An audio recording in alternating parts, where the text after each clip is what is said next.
हिंदू खतरे में, इनकी चुनावी रोटियां सेकने के लिए हिंदू खतरे में। आपको जेल में डालना है तो नुपुर शर्मा को डालिए, में है क्योंकि हिंदू के पास रोजगार नहीं है, हिंदू इसलिए खतरे में है। ऐसे चमंडू लोग हैं जो देश के अंदर नफरत फैलाने के अलावा कुछ नहीं कर सकते, क्योंकि ये चाहते ही नहीं है देश अमन में चले। और एक कानपुर में जो भी हुआ, कानपुर में आपको पता है, कानपुर में जो जुम्मे की नमाज के बाद जो पथराव हुए हैं, हालांकि योगी सरकार कार्रवाई कर रही है, लेकिन सवाल उठता है साक्षी महाराज हिंदू परिवार के लड़के जो हैं या घर में जो है तीर कमान होना चाहिए और अपनी सुरक्षा खुद करें। तो इसे बात करें पंडित मोहित गौर जी। पंडित जी बहुत बहुत स्वागत है आपका। धन्यवाद जुनेद भाई, और आपके सभी दर्शकों को मेरी तरफ से जय सिया राम। देखिए जो साक्षी महाराज जी ने जो बोला है वो बहुत ही गलत बयान दिया गया है। क्या हिंदू खतरे में क्यों है? अरे आपकी सरकार है, ठीक है, और आपकी सरकार होने का केंद्र में भी और राज्य में भी, उसके बाद भी अगर हिंदू खतरे में, तो ये तो आपकी विफलता है, दिखा रही है कि देश में हिंदू खतरे में क्यों है। कि आप हर हिंदू हथियार रखना शुरू कर दे अपने घर पे। देखिए ये तो एक हंसी की बात है कि तीर कमान। आज देश में पंजाब के अंदर, पंजाब प्रांत के अंदर एक मशहूर सिंगर सिद्धू मूसेवाला को गोली मार दी गई, ठीक है, और जबकि उनके पास पिस्टल भी थी, उसके बावजूद वो अपनी जान नहीं बचा पाए। मुझे इस बात का बहुत खेद है, ठीक है। एक देश ने एक उज्जवल भविष्य और एक अच्छा सा सितारा खोया है इस देश ने, ठीक है, और उसके बावजूद आप देखिए क्या हिंदू खतरे में क्यों है। हिंदू खतरे में, इनकी चुनावी रोटियां सेकने के लिए हिंदू खतरे में है, हिंदू खतरे में नहीं है। हिंदू ये दिखा रहे हैं कि हिंदू खतरे में हो जाए। आप ये देखिए कि सुरक्षा खुद कर लीजिए, पुलिस काम नहीं आएगी। साक्षी महाराज एक जनप्रतिनिधि हैं, एक सांसद हैं चुने हुए। एक सांसद जो होता है वो एक अपने जो जनता होती है उसका सेवक होता है। जो एक सेवक अपनी जनता की रक्षा नहीं कर सकता तो वो मेरे हिसाब से तो वो बेकार इंसान है। आप एक बात बताइए कि हिंदू खतरे में ही भारत में ही क्यों है, जबकि भारत में बहुसंख्यक हिंदू है। इंडोनेशिया में हिंदू हैं, वहाँ पे 1.47% हिंदू है, उसके बाद भी वहाँ पे हिंदू खतरे में नहीं है, वहाँ पे खुशहाल है, ठीक है। यूरोपियन कंट्रीज़ में 3 हिंदू है, पर वहाँ पे फिर भी हिंदू खतरे में नहीं है। यहाँ पे 80% हिंदू होने के बाद हिंदू खतरे में है, और जबकि हिंदू हृदय सम्राट की सरकार है, उसके बाद भी हिंदू खतरे में। तो यानी महाराजा सांसद भी है भाई वहाँ के। मैं आपको बोल तो रहा हूँ जुनेद भाई कि हिंदू खतरे में नहीं है, इनको सिर्फ रोटियाँ सेकनी है अपनी राजनीति की। रामायण पढ़ी है, रामायण में अगर इस देश को, रामायण काल में अगर लूटा था श्री अगर रामचंद्र जी को, अगर रामचंद्र जी को अगर लूटा था तो एक साधु के भेष में लूटा गया था। किसने लूटा था? रावण ने लूटा था राम जी को, साधु के भेष में लूटा था।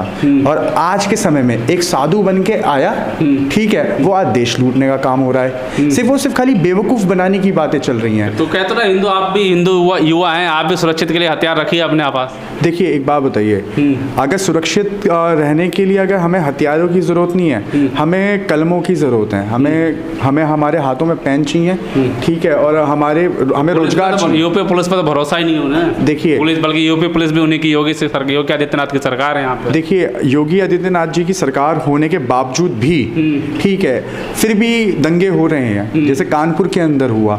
अरे आप एक बात बताइए, अगर आपको जेल में डालना है तो नुपुर शर्मा को डालिए, आप उठा के डालिए जो अभद्र टिप्पणी कर रही हैं दूसरे धर्मों के ऊपर, और ऐसे प्रवक्ताओं को जो विष फैलाने का काम करते हैं लाइव शो पे, अपने बड़े बड़े चैनलों पे बैठ के जो विष फैलाने का काम करते हैं, उनको आप उठा के अंदर डाल दीजिए ना। देखते हैं देश के अंदर दंगे कैसे होंगे। आज से पहले तो हिंदू खतरे में नहीं था, पिछले 8 साल के अंदर हिंदू खतरे में आ गया। हिंदू खतरे में क्या है? हिंदू खतरे में है क्योंकि हिंदू के पास रोजगार नहीं है, हिंदू इसलिए खतरे में है। लेकिन रोजगार नहीं है, लेकिन साक्षी महाराज हिंदू हृदय सम्राट के सरकार के सांसद है वो, क्या उनको अपनी ही पुलिस पे भरोसा नहीं है? क्या कह रहे हैं कि पुलिस पे भरोसा मत करिए, अपना सुरक्षा खुद करिए, बार बार इस बात को दोहरा रहे हैं वो। देखिए ये जो सरकार है ये बिक चुकी है कुछ चंद उद्योगपति के हाथों, ठीक है, और इस सरकार के पास कुछ और मोटिव तो है नहीं, ठीक है। इस सरकार को पता है कि जनता इन्हें भगाने वाली है 24 के अंदर, तो उससे पहले ये एक ऐसे नफरत का विष घोलने वाले हैं कि जिससे जनता फिर से इन्हें चुने हिंदू और मुस्लिम के अंदर। तो मेरा सिर्फ खाली एक यही अपील है कि बटिए मत, ये आपको तोड़ने आ रहे हैं, आप बटिए मत, आप डटे रहिए अपनी चीज़ों के ऊपर, क्योंकि आप सोचिए कैसे एक देश की कल्पना कर रहे हैं कि आप एक लाइव चैनल पे बैठ के दूसरों के पैगंबरों को गालियां बकें। ठीक है, अभी जी न्यूज़ पे भी एक खासा एक डिबेट चल रही थी कि साईं बाबा जो है वो भगवान नहीं है। इस देश के अंदर साईं बाबा को मानने वाले कितने लोग हैं, कितने फॉलोअर्स हैं उनके। ठीक है, उसके बावजूद आप अभद्र टिप्पणी एक न्यूज़ एजेंसी चैनल में बैठ के आप कर रहे हैं और आप करवा रहे हैं। एंकर लोग, कुछ बिके हुए एंकर लोग करवा रहे हैं। अब आप ये सोचिए कि उसके बावजूद क्या मोदी जी का ड्रोन उनके न्यूज़ एजेंसियों पर चलता है? क्या मोदी जी की पार्टी के प्रवक्ता हैं? क्या उनके ऊपर उनके ड्रोन चलता है? ड्रोन चढ़ाइए और उनको अंदर गिरफ्तार करवाइए। और साक्षी महाराज को क्या कहेंगे? और साक्षी महाराज को मैं ये कहना चाहूँगा कि आप एक जनता के प्रतिनिधि हैं। अगर आपको लगता है अगर खतरा है तो आप अपनी पुलिस बल को मजबूत करिए और आप जनता की सेवा करिए, क्योंकि एक जनप्रतिनिधि का मतलब होता है अपने जनता की सुरक्षा करना। तो आप खुद तीर का मान लेके आप खुद जनता की सुरक्षा करिए, अपने जिले के बाहर बैठिए तीर का मान लेके कि जिससे युवाओं का हाथ में हथियार नहीं देखना चाहता। देखिए युवा कह रहे हैं ना, देखिए कल मोदी जी ने भाषण दिया, बहुत लंबा चौड़ा भाषण दिया, जहाँ पे देश के राष्ट्रपति भी बैठे हुए थे, प्रधानमंत्री भी थे, रक्षा मंत्री भी थे और आपके मुख्यमंत्री भी थे और वरिष्ठ नेता लोग वहाँ पे बैठे हुए थे। उन्होंने युवाओं के लिए घोषणा करी। वो घोषणा एक 20 लाख करोड़ का जो पैकेज कोरोना काल में दिया गया था ना, वो एक ऐसी घोषणा करी कि युवाओं को हम रोजगार के लिए इतना वो करेंगे। ठीक है, 80,000 करोड़ जो भी घोषणा करी उन्होंने वो करी। ठीक है, अब आप ये देखिए कि ये एक सिर्फ ऐड बन के रह जाएगा। ठीक है, नहीं, मैं ये कह रहा हूं कि युवाओं का हाथ में जो सांसद कह रहे हैं कि हथियार लें, मैं आपको यही बोल रहा हूँ कि युवाओं के हाथ में हथियार नहीं, युवाओं के हाथ में रोजगार दो। खतरे में है तो सुरक्षित के लिए तो चाहिए। हिंदू खतरे में है? देखिए, हिंदू कोई खतरे में नहीं है। ये सब चुनावी मुद्दे हैं इनके। ये देश को जो देश की जो जनता है उसे भ्रमित करने का काम कर रहे हैं। तो बाबा बोलते थे, अब तो सांसद बोल रहे हैं। देखिए, एक बाबा अगर तिलक लगा के हाथ में झंडा लेके और हाथ में त्रिशूल लेके अगर ढोंगी बाबा अगर वो साधु बन जाता है तो मुझे नहीं लगता वो साधु बन जाता है, क्योंकि एक साधु का मतलब होता है दूसरे धर्म को समझना और दूसरे धर्म की इज्जत करके एक अच्छा मैसेज देना, जिससे पैगंबर भी बने, जिससे संत भी बने।